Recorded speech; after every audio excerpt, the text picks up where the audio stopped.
Hey, what's up, party people? Karen coming at you again with another book review. Today, I have a book which is a two-part series called The Turn of the Screw and the Aspen Papers by Henry James.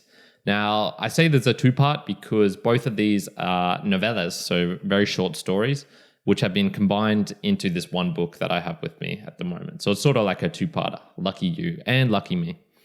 Now, this book was published in, the two parts of it were published in 1898 and 1888, respectively.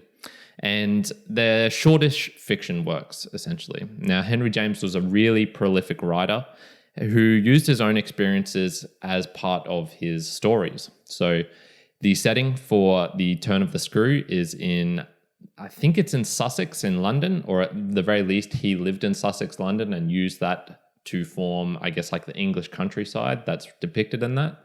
And then as well in Italy and Venice, where the Aspen Papers is set. Now, for the two synopsises of them, I guess the first, The Turn of the Screw, is essentially a ghost story. It's a horror story. So it tells of a governess who enters this household where she has to look after two young children.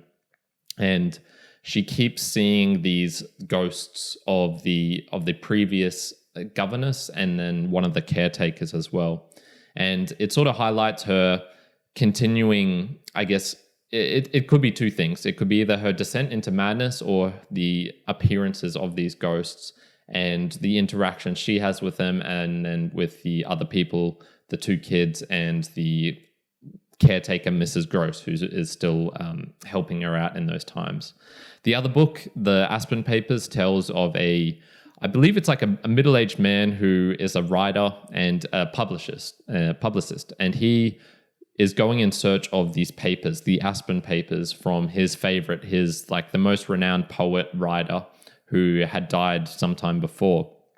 Yet he has reason to believe that some of the documents, some of the treasures of this amazing prolific writer are still in the possession of this old lady, and who was once a lover of this writer of Aspen. And so he goes to Venice in Italy, where she has like a sort of dilapidated mansion and lives with her niece.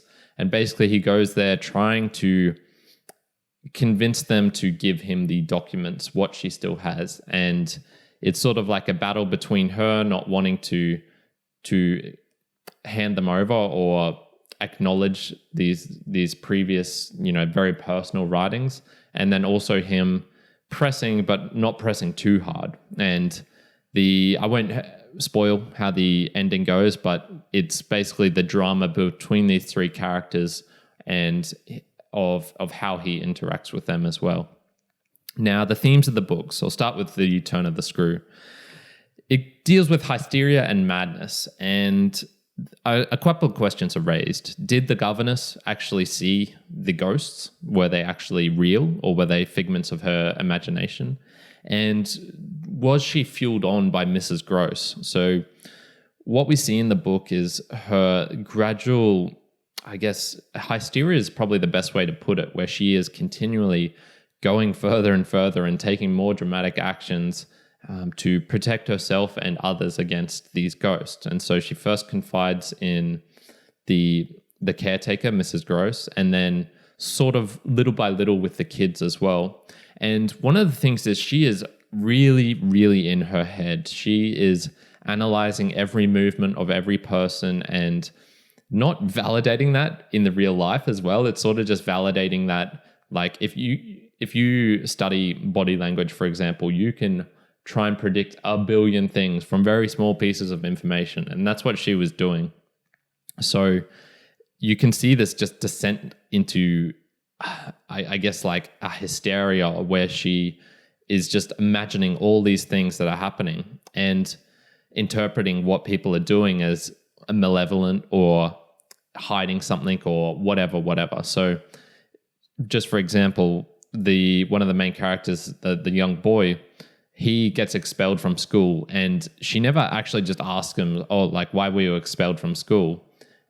Or tries to find out on her own from the principal or whatnot. She just conjures up all these imagination things of he was a lying, stealing, terrible boy, blah, blah, blah. which is in total conflict with the actual person that he is and what she acknowledges, which is, a loving, kind boy, very helpful to his sister, a studious student. And it's just interesting. Henry James really captures that madness, that over analytical side of someone, which I think he does to a T.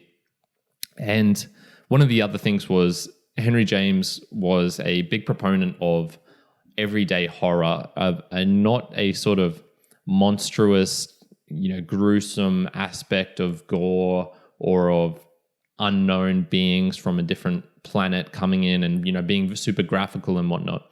No, he tells his horror is based on everyday situations. A lady looking after two kids and she'll see some ghosts or thinks she sees ghosts. And it's just very interesting where he really tries not to embellish things. It's sort of things like you could pretty easily imagine that. You could pretty easily imagine a ghost appearing on the stairs on a dark night. It's hazy. You've just woken up and blah, blah, blah. Now, for the turn of the Aspen Papers, one of the questions is, what is ethical in the pursuit of value and truth? Now, in this case, it's kind of obvious that he's doing things a little bit dodgily. He doesn't come out front. These people don't want to willingly hand over the papers, so he has to sort of trick his way in. And I guess there's something very strange about fascinating or just being enamored with someone, especially someone who is dead and you have no relation to in particular, but also it could be a celebrity or whatnot. And the way that you then interact with other people based on this fictional relationship that you have. So you can imagine that with celebrities, right? They've got a crazy stalker fan and they don't see the bodyguard of that person as a real individual, as a human being. They're just the object attached to their fascination. And this is what happens in the Aspen Papers. He allows himself to do some very morally questionable things to get closer to this old lady and her niece, to get these prized documents that he values so much and that he's essentially willing to do basically everything short of physically breaking in and taking them for himself. So it's just I guess like highlights that aspect of fixation and getting obsessed with something, where if you do it, it can go into some very strange and unreal places as well. Now, my personal observations from the book: I don't like suspense and scary stuff. I've always been odious of horror movies. I do not enjoy them. I don't enjoy thrillers particularly either. That sort of heart-beating sensation of anxiety that's produced. Whatever reason people love it, it just doesn't do anything for me. So reading these books, especially The Turn of the Screw, the Aspen Papers, I enjoyed a bit more than Turn of the Screw. I just don't get the thrill from it. It doesn't excite me. It's not something I seek out. Now, also novellas, an interesting length because they're very short. So I'll just quickly have a look-see here at how long The Turn of the Screw is. So the Aspen Papers is the longer one, and that goes for about 120-ish pages, roughly, a little bit more. And The Turn of the Screw is probably about the same length. And one of the things this means is it's long enough to capture the attention and get some character development, but you have to be quick at it. You can't like mess around and add unnecessary details. So it's an interesting length of a book, but then again, it's not long enough to really buy as a proper book. 120 book is relatively short. So yeah, it's just interesting, I guess, the style that then creates, because you need to be very critical with creating your characters and how you actually go about doing that. And the final observation I really had was, after reading a lot more fiction than I normally do these past couple of months, I'm really growing to appreciate the necessary steps of stylization and I guess the appreciation of just how difficult it is to create a memorable character. A lot of the characters I've read in these books, they're just going to go out of my memory because they didn't have that sort of special thing in them that made me go like, whoa, this is something really interesting. This is something really cool. And I would say it's pretty hard to do. I would say if you write a novella and you remember a character from it, that is really indicative of great writing, because you can write something really long, like the Odyssey by Homer, and Odysseus, you're going to remember him just because if you read something for like 10 hours, you're going to remember about that character. Whereas these sorts of books where you maybe read of them for 1 or 2 hours, you really need to have a dialed in on that character and whatever it is that makes us like things. I like certain characters or people. Whatever it is, you need to capture that perfectly in the style wise and in your writing.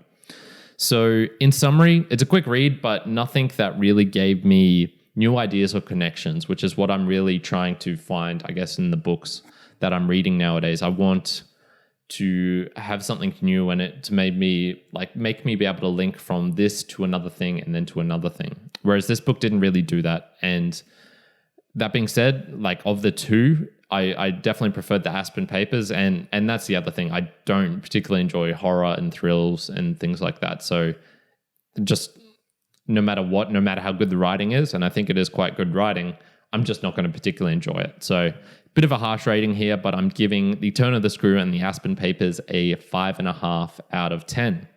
Now, to finish off, what's something pragmatic I'm going to take from this?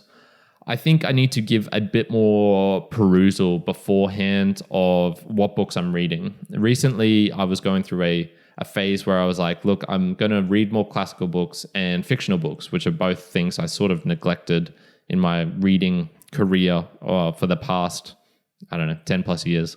So I have been doing that. But that being said, I don't need to particularly go down the route of reading just everything that is labeled as a classic, because there are genres that you as an individual will particularly more enjoy. I am enjoying a lot more the Greek mythology than I am, say, the Victorian level romances and things like that. So I think I need to give a bit more thought beforehand, and that's something I've actually implemented. I've got a more structured list of books where it's like, if I was going to die in a year, which of these books do I wish I had read first? So I've got that list now, so this is something I've already putting into practice, but it's still something to take into the future. So that is it for today for the book review of The Turn of the Screw and the Aspen Papers.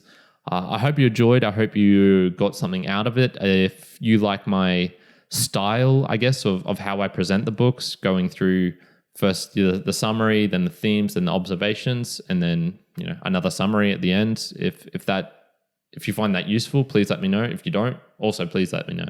So I hope you enjoyed, and that's it for today. Karan out.